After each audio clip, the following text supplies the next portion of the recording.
Hello, this is Dr. Helen Weberly. Welcome to our GenderGP podcast, where we will be discussing some of the issues affecting the trans and non-binary community in the world today, together with my co-host, Marianne Oakes, a trans woman herself, and our head of therapies. Hi everyone, I'm here today with Shay Robertson and Marianne Oakes. Hi Shay, hi Marianne, lovely to have you both here. Really excited to have you, Shay. I'm just going to hand over to you so you can tell everybody who you are, why you're here, the work that you do, the inspiration that you give, the journey that made you arrive at the beginning of that inspiration. So over to you and tell us all about you. All right, well, first of all, good morning, Helen and Marianne. Thank you for having me here. My name is Shay Robertson. I am an FTM, female to male. I have been transitioning since 2011. What I've done over my journey is, when I first started looking out, actually, I did struggle to find information for my journey. I found a lot of information male to female, but not really my way round. And I did struggle. It was kind of a bit like I was in the dark. I knew what I wanted to do, but didn't really know the process. So really, from going to see the GP, going forward consultants, I was completely really unawares. So what I decided to do was, during my journey, I noted everything down so I could help others in the future. And then what I did, I managed to create all that and make a book about my journey, which on my part, I think it's actually doing really well. And I'm getting so much positive feedback from it, because it's not just, you see a lot of things online, you see a lot of things in books where doctors can tell you things, surgeons can tell you things, but they can't actually tell you the feelings of what the actual person going through that journey is actually feeling. And I put everything down into this book. So it doesn't just help kind of the person transitioning, it can help partners and friends that can support as well. What I also did was document everything from the meeting, from the first doctor to what they said, to the surgeon, to the consultant, all the worries. And yeah, it's doing really well. So I'm really proud of that. I also went on to creating a Facebook page, which I called Transpirational, and that's been quite a big hit as well. It's not just your everyday Facebook page, it is people that are generally asking questions and where others can jump in. I started that with, had 4 admins. So one transitioned, i.e. me, one transitioning, female to male, one partner, one parent. So anybody jumping in, hopefully one of us within that group can help others. So that's a little bit about myself. That's a lot. It is a lot. And in a short time, actually, I don't know whether those years have zoomed by or not, but that's a big achievement. You know, your own personal journey, and then documenting it all and sharing and learning your own journey, and then sharing and learning, teaching that journey to other people. To help on theirs. So, that's a lot in 8 years, isn't it? It is a massive a lot. And I do find sometimes I have taken on too much, but yeah. I will never not answer one question, whether I sit up till 1-2 o'clock in the morning, because I do have a lot of people in the trans community approaching me or messaging me, and I'll make sure that each and every one will get an answer somewhere along the line. So yeah, I'm proud of that. There's a couple of things just came into my mind while you were talking there. And the first one was, the fact that you took notes right from the start. Yeah. And I just wonder how many people would even think to do that. I never did, but really good that you did that. So I'm just wondering, part of me is wondering what your background was. So were you a journalist? Were you a... You know what? I nearly got a fail in English. Right. No, not at all. Not at all. My spelling isn't very clever. My grammar isn't very clever. The whole book, I'm not sure if you've read the book or not, but the whole book is really down-to-earth words that everybody can understand. That's another thing that I've also found as well. When you pick up books, there's sometimes a lot of big words in there that you end up having to ask somebody or Google what the word means. Literally, in my book, it is very down-to-earth, very open, and it's very basic, but it's got all the details in it. So no, I'm not a journalist. Far from it. But you are now. I am now, yeah. Well, the second thing that came to mind was what you said, that actually you went to the GP. I'm going to say we all know what the build-up is to go into the GP. We're all unique, but there's a build-up, and then something happens and we decide to go and speak to the GP. But actually everything at that point when we decide to get help is a mystery, or it was to me. Yeah. And the trouble that I find is you go into this NHS void that, oh, you've been referred to a gender clinic. But like you just said there, nobody ever gets to the nub of how it feels. They don't. You can describe your feelings yourself. And like I say, all the doctors know all the details there is to know, but they can't sit there and actually climb inside you and tell you how you're actually feeling, how your recovery is, how you go through your surgeries, the feelings you're feeling through your surgeries, and even down to the being scared of whether things are going to work or not. That isn't something that a doctor can really explain. They can tell you, or they can tell you how other people have told them, but not actually feel it themselves. Yeah. Again, I'm going to use the word void. I always think there's a void within the transgender healthcare of, you know, we deal with it almost like it's a black and white thing that you've come here, you want to transition. I'm starting to get irritated a little bit at the word transition now, because my experience is it's anything but a transition. It's more like an evolution. It's where every day is where I've arrived because of my past. But it's treated that like, oh, you want to transition, this is the criteria, meet that criteria, you can transition. But it's so much more than that. I don't know if that was your experience. Well, this is what I'm saying. My experience was people will say to me, did you always know you were transgender? And I have to say, no, I didn't, because I didn't know what the word transgender meant. It's only later on in adult life that I fitted my jigsaw I knew I was different. I know everybody can say that. I knew I was different, but I didn't know what was different. In my world, going back quite a few years ago, all I really associated with was gay or straight, to be fair. That's all I knew. So when I actually found what transgender was, it was like the jigsaw was fitting back together. And from that point then, I then went to the doctor. And when I went to the doctor, he actually had no clue whatsoever. He told me that to go away, he would make some phone calls and he would get back to me. 6 months later, he still hadn't got back to me. So I then printed off the internet details from, I think it was from St. Peter's actually, all the details for a GP to read for the next step. So I took all those details in. Again, I left them with him and I had an appointment in 2 weeks' time. It was only then I was then referred to a gender clinic, because he was in the unknown. He didn't know. And I was the first one in their GP surgery. So for them, it was a bit of unknown ground, if you like. I know over the last few years, it's actually gone quite big. So there's a lot more awareness out there. But quite a few years ago, probably the same for you, Marianne, there wasn't as much then as what there is now. The last 5 years, I think, have been massive. You know, I don't know whether it was Caitlyn Jenner or, you know, whether we like it or not. She ended up in everybody's lounge. She ended up on the front cover of Vogue. Yeah. Whether it was that or not, I don't know. But we kind of went from marginal visibility to this massive high position. Yeah. Without question. I'm just wondering, Helen, you know, listening to Shay there about the experience with the GP, how that makes you feel. Well, there's so much. I mean, Shay, actually what you said very simply there is really, really useful, because we have heard this so many times. People go to their GP and the GP says, I don't know. Like scared rabbit in headlights. I don't know, but please can you get out of my room so I can not know in private? Do you know what I mean? Because there's nothing worse than not knowing in front of your patient. I'm sad that your GP didn't come back to you. That's wrong. You know, that's wrong. But what I did like about what you were saying is that, okay, it took 6 months, but the next time you found the courage to go back, you said, okay, well, if my GP won't learn himself, I will teach my GP. And you shouldn't have to do that. But actually, we have heard so many people, haven't we, Marianne? And I'm sure you have as well, Shay, come through saying, I had to take it all and teach my doctor about it, which is what you did.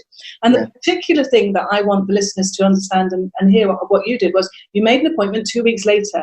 And that's really, really useful, isn't it? Because, and it's like, dear doctor, I'm going to leave this stuff with you that I've given you. And in 2 weeks' time, I want you to have done your homework, and they're going to come back and they're going to kind of want some actions. And it sounds terrible that we might be asking our GP, you know, to do some homework and I'll come back and see you. But that's how, in many ways, and many stories that we've heard, that's how it works. Yeah. And it's really useful. Yeah, I mean, at the end of the day, he was on unknown ground. I don't hold that against him at all, because the way I see it, I felt like this for a long, long time. Yeah. But it's not for him to understand that. because he didn't understand. A lot more GPs understand now, a lot more do, but at the time he didn't. And the way that he did look after me, unfortunately, he's now left the surgery, and I've now got a cracking doctor that actually will ring me up, even though I'm completely discharged from the clinic and from the gender clinic. And what is nice to know is even the gender clinic, I will get a random phone call to ask how I am. And that's really nice, that knowing you're discharged, but you're still kind of in the midst that they still are there. So it is a really good way that they do look after you. No, that's really good. Yeah. The other thing that resonated with us, well, I'm speaking for both of us here, Marianne. You can challenge me if you don't. Is your description at the beginning when you're saying that, you know, the doctor is supposed to be the one with all the knowledge, and you're kind of asking your doctor to help you and what have you, but actually it's you that has your knowledge. That doctor is. Well, most doctors, no, okay. So many doctors will be cisgender. They won't have had that same personal experience that you have, and yet they're kind of in charge of your healthcare. It's quite tricky, isn't it? But on the other hand, many doctors haven't had heart disease or cancer or diabetes. And so, you know, in all of those situations, you have to, as a doctor, you have to learn what it might feel like to have diabetes or cancer or heart disease or a bereavement, or to be transgender. Yeah. And that's our professional responsibility to try and understand that. But you're so right in that the person's experience is so invaluable. And, you know, we've got to have each and every ear open to listen to people's own experiences. And it's interesting, you know, when you talked about the language, you know, when you were growing up, you didn't understand those words. In our generations, we understood gay and straight, like you said, but we didn't have that language for the gender thing. Yeah. And Marianne often tells a story about, you know, the first word that she found about it was, what was it, Marianne? Transvestite or transsexual? You're making me cringe now. It's transvestite. And, you know, it's about that language. It's really difficult to come by. And I suppose actually for doctors as well, that language is difficult. We're not used to it. We weren't taught it in medical school. We weren't taught it in our postgraduate training when we were in hospitals and in clinics. So for many doctors, that same language is being learned now. And what I would love to see is some doctors coming forward and saying, can someone teach me this language? We've seen a rise in people coming forward. So can someone help teach that language? And Shay, that's what you're doing by your book and your Facebook group, and just increasing the language and people being able to ask questions, isn't it? It is, and that's why I wanted to put myself on the platform, that if anybody was unsure, they've only got to ask the question. It's a bit like what you've just said there. Even though you're a GP, even though there's all these GPs, we can't expect you to have all the knowledge of everything that walks through your room. It's not fair on you, and it's not really fair on the person either. So that awareness between the two people is learnt. So people like what you're doing is great. I was just going to put in there two things. I'm just going to apologise for cringing at the word transvestite, because I'm not passing a judgment. It was what I learned. And actually the dictionary definition of it had lots of sexual connotations. And that's what makes me now look back and sometimes recoil. But I think it should be changed. There are a lot of people out there, so I've just got to say that before we offend everybody. But where the doctors are concerned, and this is counsellors as well, because I get so angry when people say to me, I went to the counsellor, and they go, I know nothing about gender. Let's get one thing straight. We've all got a gender. And we all understand ourselves, and why wouldn't we believe that somebody else understands their gender? So that's the first thing. And the other thing is that we don't need a doctor or a counsellor or any healthcare professional to understand us. What we need them to understand is that there is diversity within gender and sexuality, because the ignorance just doesn't stop with transgender healthcare. It stops with lesbian and gay healthcare as well, and the very specific issues around that and health concerns. And not every doctor I don't believe every doctor needs to know every nuance of all of that. But what you need to understand is that there's a range of people going to come into your surgery, and they're going to have a range of needs. And the very least you can do is ask the right questions with a basic understanding to make sure that they get the sense of, that it's okay to talk about this. Yeah. And I hear so many stories of doctors and counsellors that go into meltdown. Yeah, I think a lot of the time that all that one person wants is somebody to listen to them, not judge them, and lead them in the right path, and just to be able to guide them in the right direction they need without being judged by anybody they come across.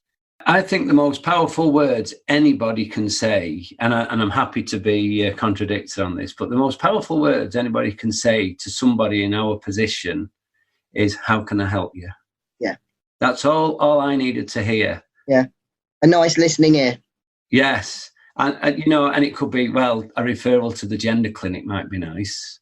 Right, I'll go and look how I do that for you. Exactly. That's all it needs, isn't it? Even if they don't understand when that person walks through the door, all they've got to do is kind of say, don't worry, leave it with me, I will get back to you. But they need to follow up the get back to you bit and not be left like I was at the beginning. But like I say, it was unknown for him at the time. And to be fair, it was quite unknown for me as well. I was learning and I was finding out information.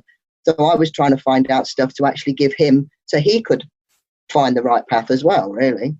I don't know how you've experienced it. It's definitely was different. I don't know how old you are, Shay, but it's definitely different for trans guys. But, you know, I was going to say 6, 7, 8, 10 years ago, there was very few role models like yourself out there. Very few people a lot of the trans guys that I ever came across had kind of just drifted off into society and were getting on with their life. So I could understand that not, you know, you walking in might be, you know, they'd expect a trans woman perhaps to walk in and ask that question. Yeah. But I'm not making an excuse, but there just wasn't the visibility. So I think that's the thing, isn't there? There wasn't really the visibility. There wasn't people for me to look up to either. Whereas nowadays we have got a lot more trans guys coming forward. So there is the information coming out there now, which is good. And great books to read. Have you read it yet? No, you haven't, have you? We have GenderGP has a copy. Victoria, who's one who leads our pathway appraisal team, she has read it. She loved it. She's reviewed it, so it's on our website if anyone wants to go and have a look at that. So she was very impressed with it. She's a trans woman herself, and rightly says that, you know, there is a lot of information for trans women, and like you say, not so much for trans men. One of the fears is my child is going to go out into society and it's going to be bullied. My child's going to be bullied. And you know, my first response is, I'm not sure that that's true. The media might have you believe that, and the anti-trans lobby might have you believe that. And actually, people that don't know might have you believe that. But one parent actually raised this, and I said, you know, I'll be honest with you, you know, I could walk up through the street here now, go and buy a sandwich from Subway or other reputable sandwich outlets, and and I'll be fine, no different than anybody else. And that's, you know, I may bump into somebody that takes protection.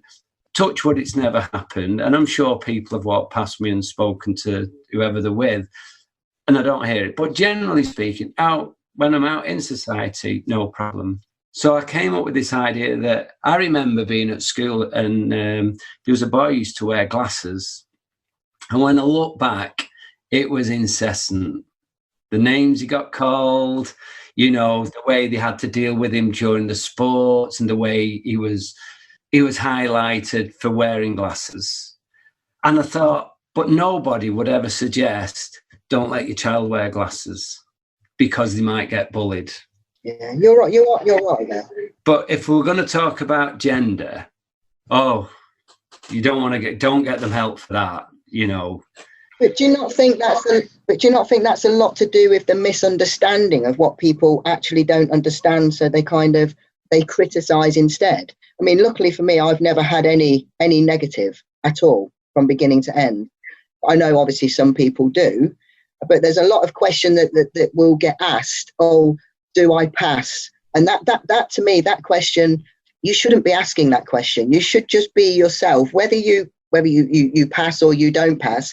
Just be you. You don't have to conform to anything. You've just got to be how you feel to yourself.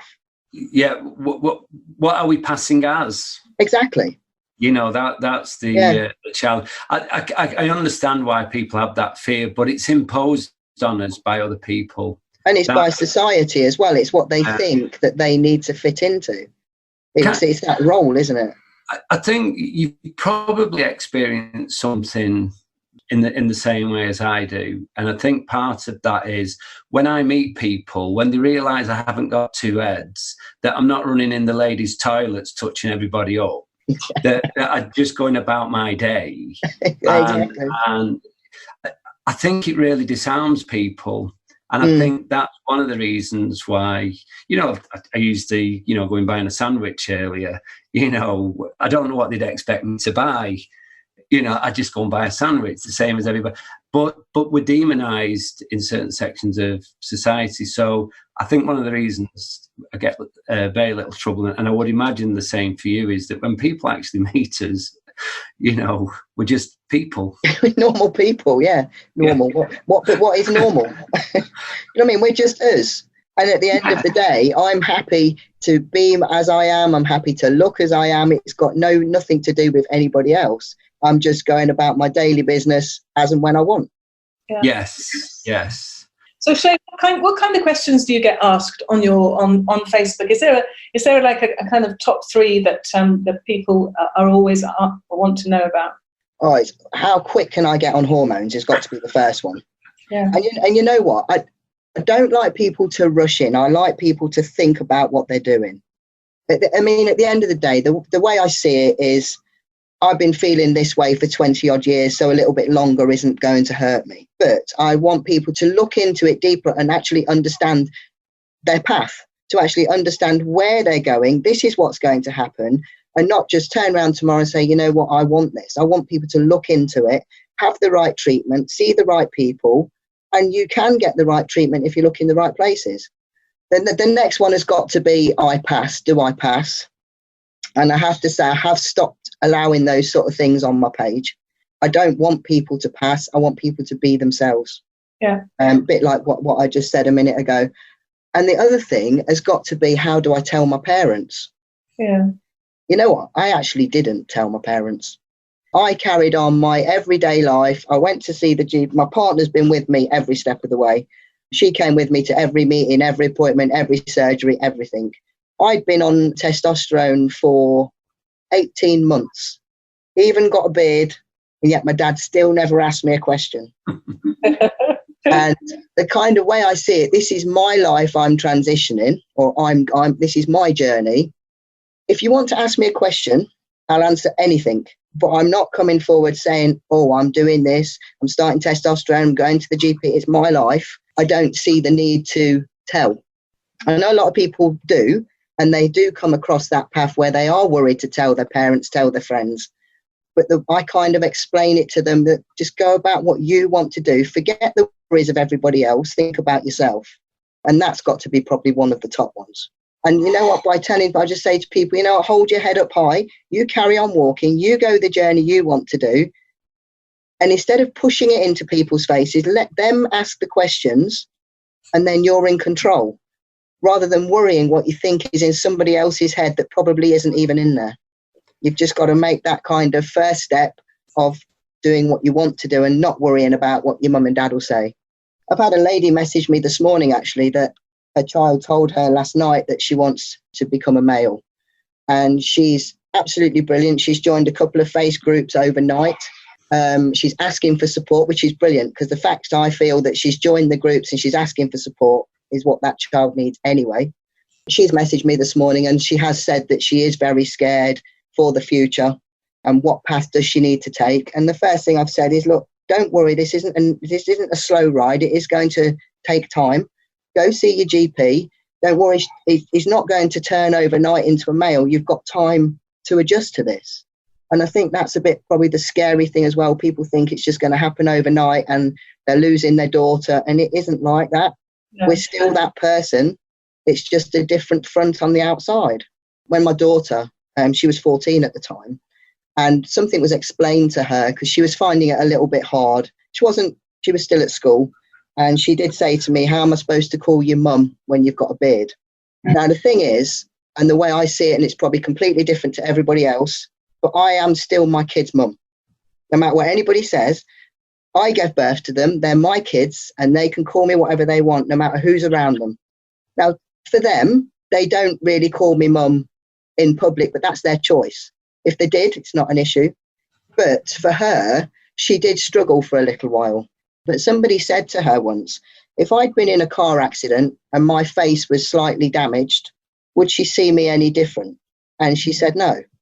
And that's what he was trying to explain to her, that just because I've got facial hair, I'm still the same person. And for her, that changed the whole perception of how she understood things.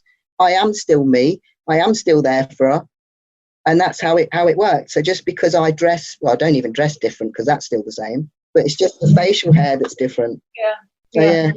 I think that's really lovely. And basically what you're saying, if I would coin it, is that there isn't one rule book for everybody. And, you know, where some families or people would like to completely disregard anything to do with that other gender, whichever, whatever it is, or whatever on the spectrum it is. Some people, for other people, it's not like that. You know, every single person is different.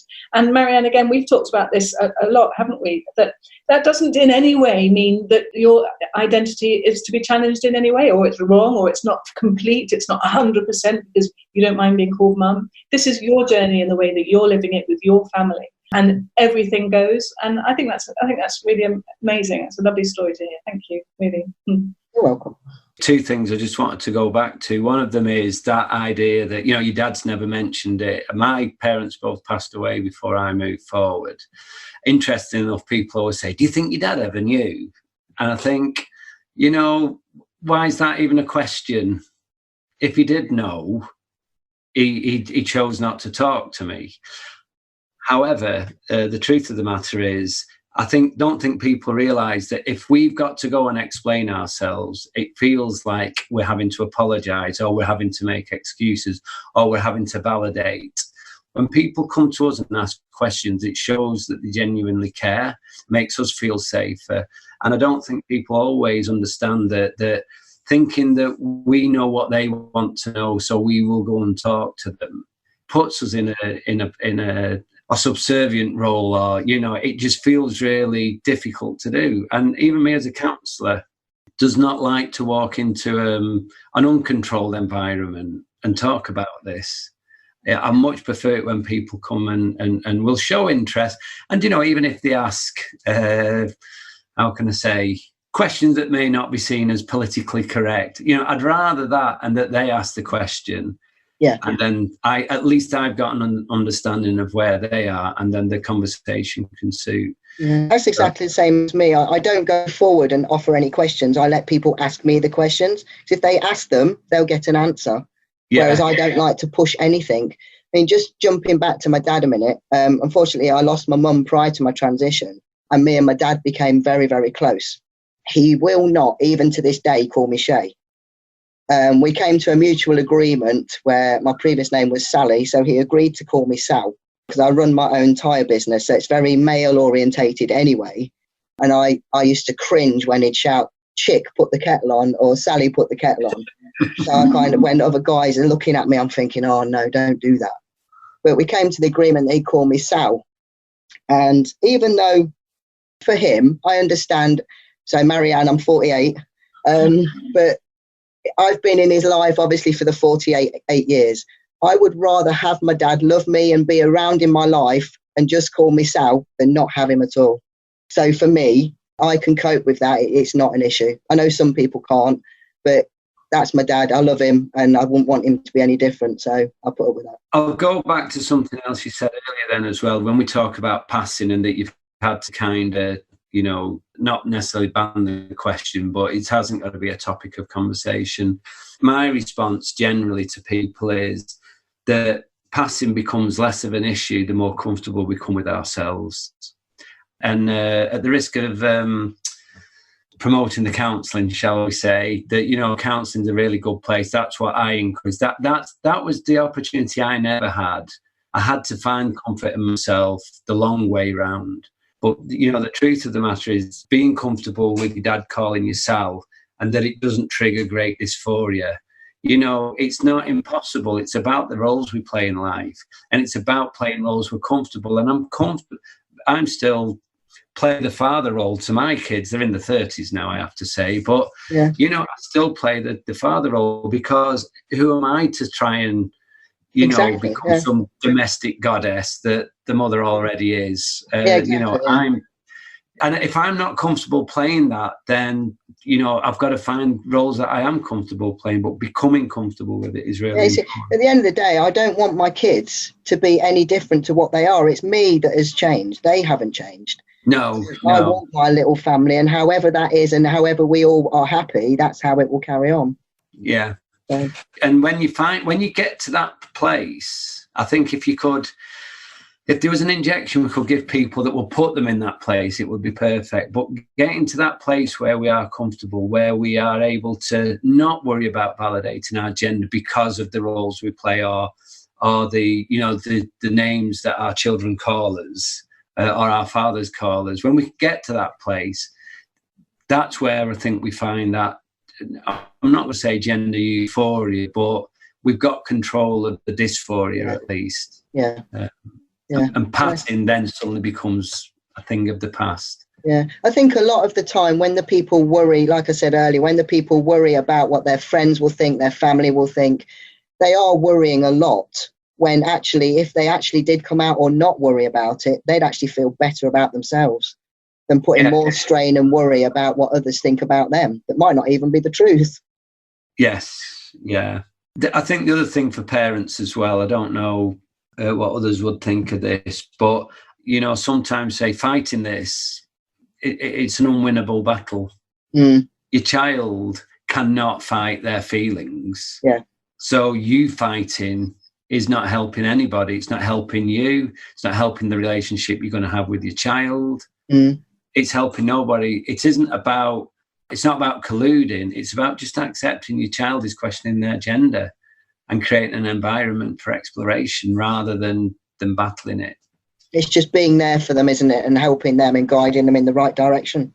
Yeah. Shay, can I ask you a bit about surgeries? I know that I see on your Facebook group that you get lots of questions about surgeries.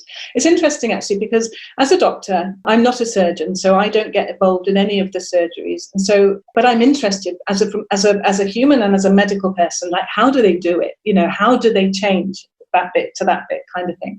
And actually, if you have a look on the internet, you can see cartoon videos of feminization surgery.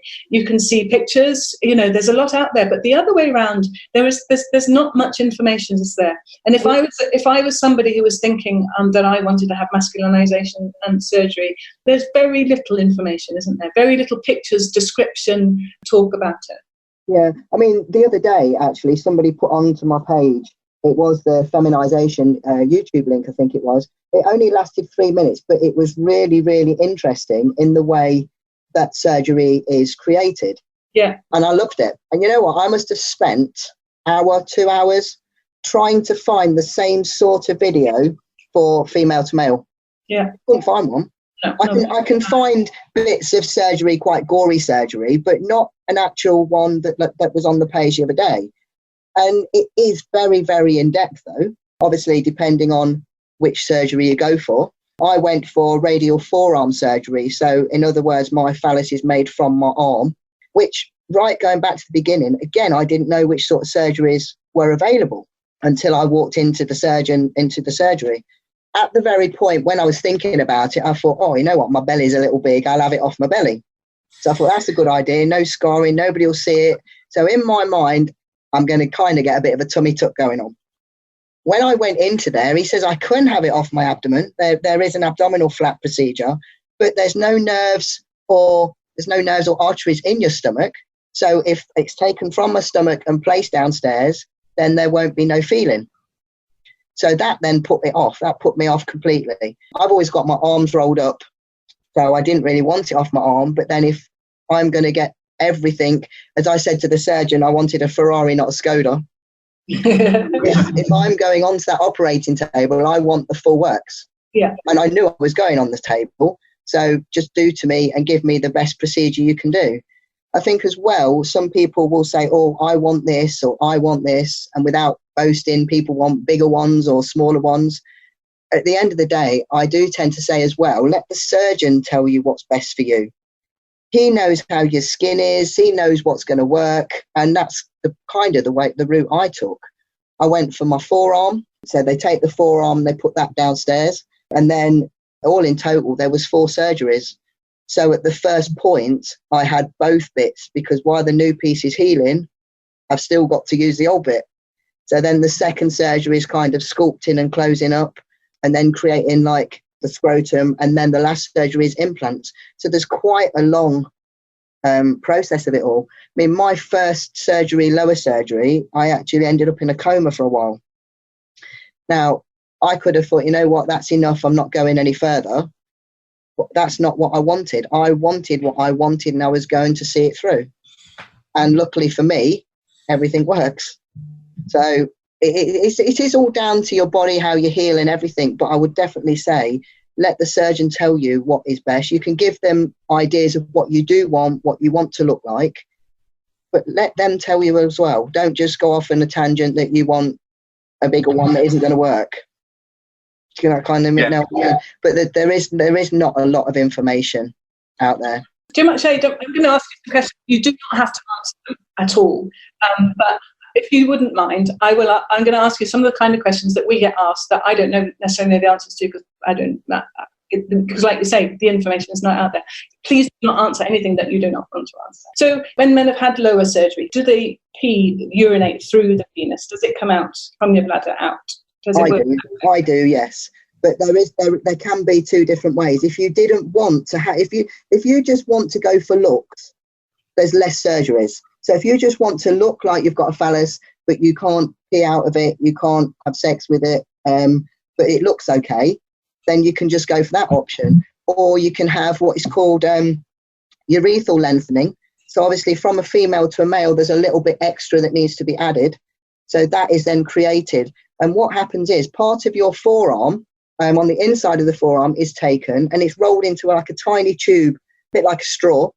And that's placed inside the phallus. So that then becomes your peeing tube. So yes, you can. Amazing. And you mentioned sex. So how can the bit of forearm inflate or to get erect for sex? How does that bit work? Okay, I've actually got something called the AMS 700. There is different ones. You can have something called a rod, which is just, for example, just a rod inside the phallus. So you kind of just bend it into shape whenever, whatever. Okay. I didn't want that procedure. So I've got the AMS 700. And what that is, it's like, say, for example, 2 pencils. So there's 2 pencils inserted inside the phallus with tubes. They run up into my abdomen with like a little bit of a rugby ball that's full of saline.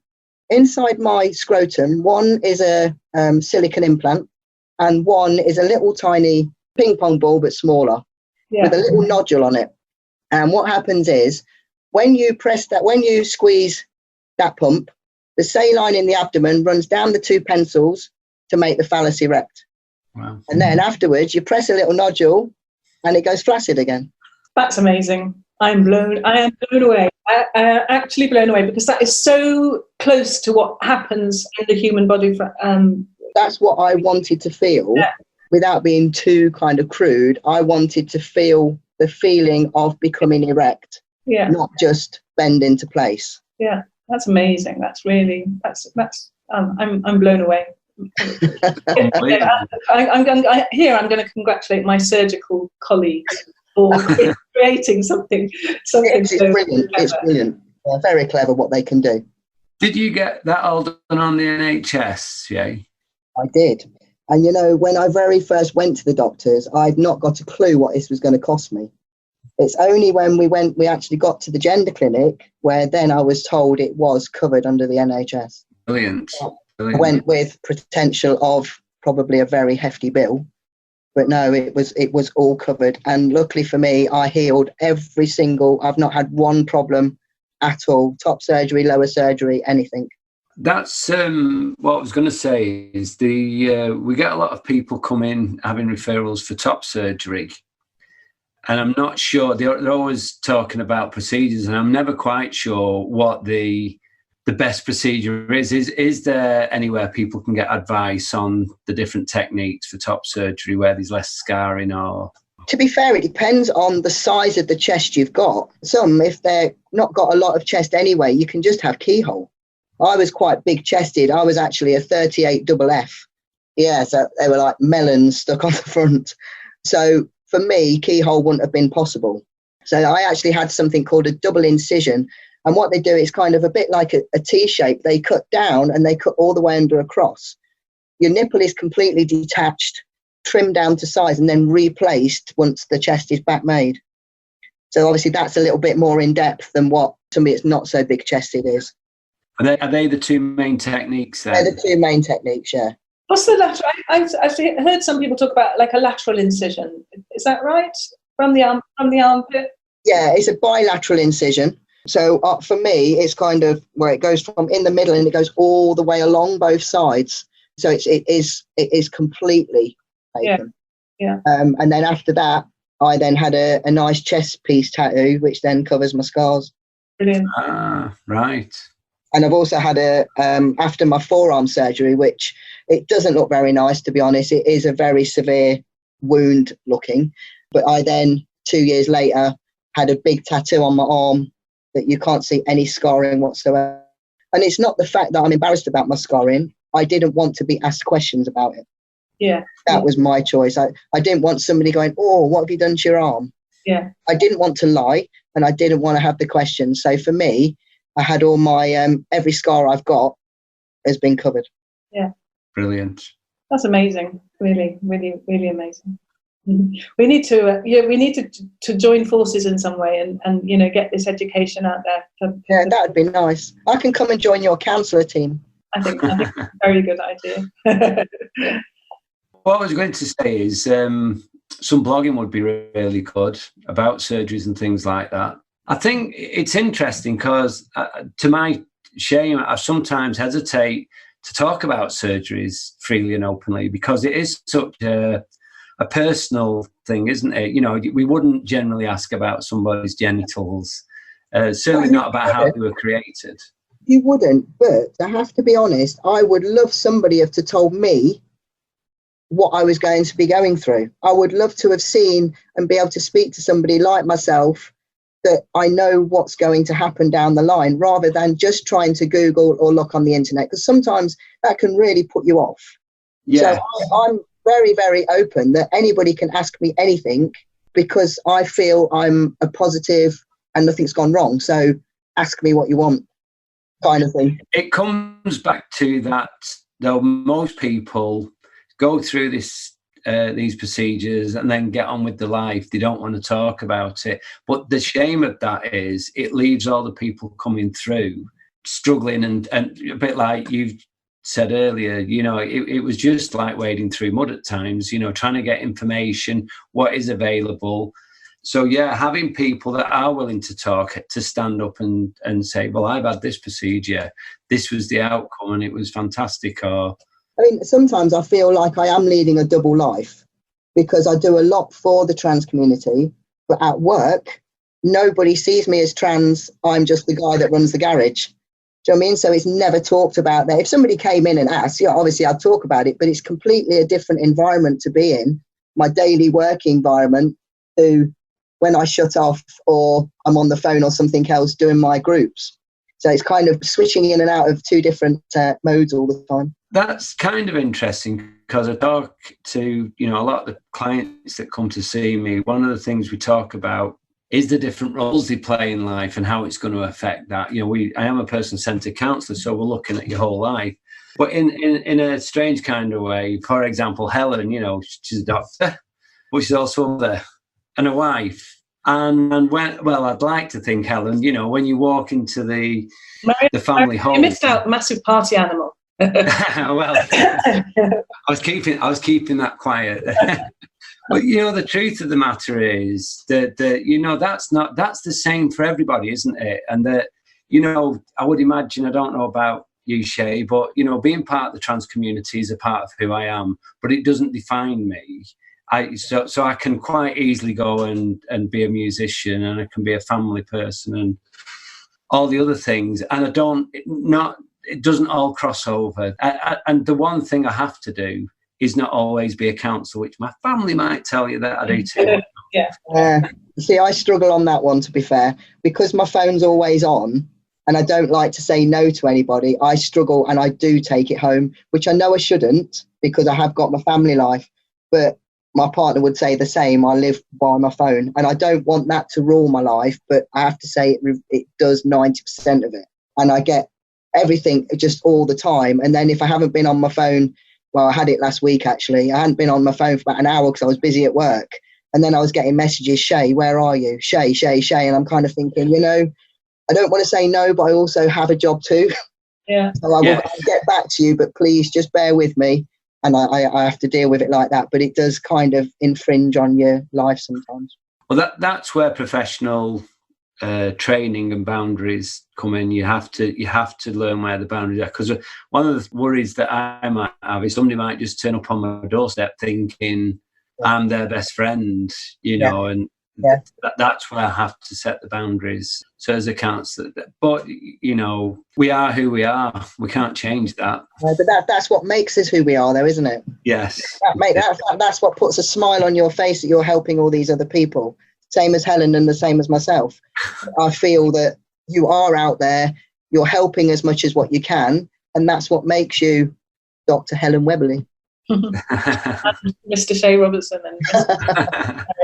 It does, though. Well, I think we've had an amazing discussion. What a trio! Who every one of us have a completely different start to their journey and where we are now.